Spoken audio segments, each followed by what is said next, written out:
Hey, what is up guys, welcome back to another video. My name is Bharat and you're watching Swag Tech. In this video, I'm going to help you solve the error in which when you try to update the apps on Play Store, you keep getting the message error checking for updates. Okay, so before starting the video, I would request you to please subscribe to my channel because only 15% of you, only less than 15% of you have subscribed to my channel.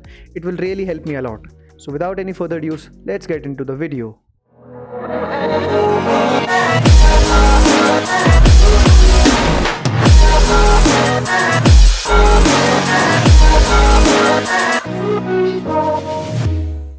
Okay, when we try to open the Play Store and go to the update section and check for updates, it keeps on showing error checking for updates.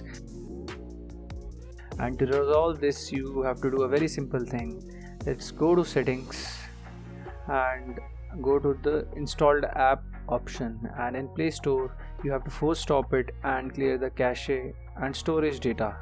So that's all you have to do. You again go to the update section and you have to click on retry several times.